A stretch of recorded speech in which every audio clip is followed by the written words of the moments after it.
NDA के लिए सम्मानजनक सीट का समझौता नहीं होगा। लोगों ने भी अपनी तरफ से जो कहा है, अपनी बातों को व्यक्तिगत तौर पे रखा है। बड़े दल होने के नाते अपने छोटे घटक दल, अपने छोटे भाई के साथ न्याय और उनका सम्मान जरूर।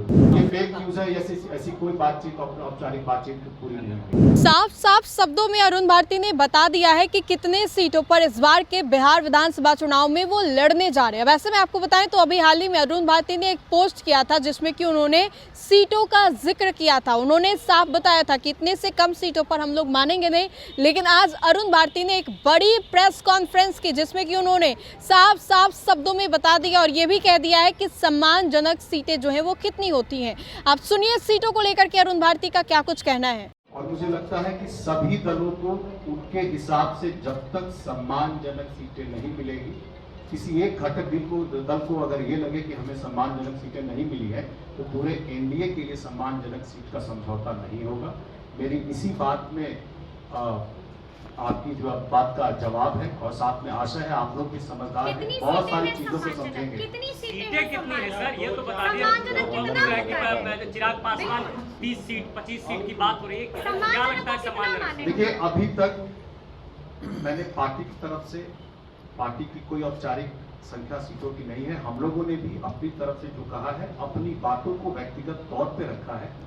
जब तक गठबंधन के अंदर, क्योंकि देखिए मुझसे बड़े नेता हैं जो इसको गठबंधन की सीटों के बारे में तय करेंगे, जब तक उनके बीच ये तय नहीं हो जाता है, मेरा इस बारे में कोई भी आंकड़ा देना, कुछ भी कहना सही नहीं होगा। चिराग पासवान जी के मंशा पे अरुण जी,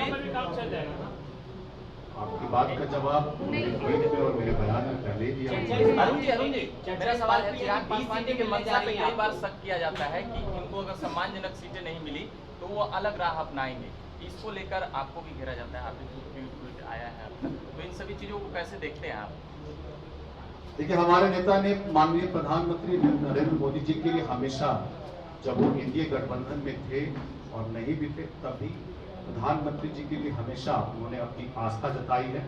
आज भी वो आस्था कायम है और मुझे पूर्ण उम्मीद है कि सबसे बड़े दल और घटक, बड़े दल होने के नाते अपने छोटे घटक दल, अपने छोटे भाई के साथ न्याय और उनका सम्मान जरूर होगा। अरुण जी, चर्चा मांझी जी ने 50 सीटें मिल रही है आपको गठबंधन में, क्या 20 सीटें मिलती हैं तो आप? ये फेक न्यूज है, ऐसी कोई बातचीत, औपचारिक बातचीत पूरी नहीं हुई है। आपने सुना सीटों को लेकर के अरुण भारती का क्या कुछ कहना है। आज की ये जो प्रेस कॉन्फ्रेंस है वो 4 सितंबर को होने वाले नवसंकल्प सभा को लेकर के था, जिसमें कि चिराग पासवान खुद इस सभा को संबोधित करेंगे। वैसे में आप ये समझिए कि जब जब चिराग सभा को संबोधित करते हैं तब तब एनडीए के कुछ ऐसे नेता होते हैं जिनके पेट में दर्द होने लगता है। ये बात जो है वो कहीं ना कहीं एलजेपीआर के लोगों के द्वारा ही कहा जाता है। चिराग पासवान की सभा को लेकर के चिराग पासवान जिस तरीके से दिखाई देते हैं, वो सभा को संबोधित करते हैं, मांझी इनको लेकर के कहीं ना कहीं बयान देते। मांझी, जीतन राम मांझी साफ तौर पर कहते हैं कि भाड़े की भीड़ है, कुर्ता पहनने से कोई नेता नहीं हो जाता। लेकिन इन सभी चीज़ों को लेकर के एक बार फिर से मुजफ्फरपुर के गढ़ में इस बार जो है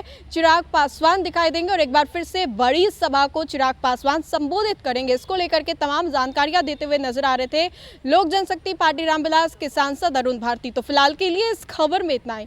सहयोगी मंटू के साथ मैं राजनंदिनी, देशवान न्यूज, पटना।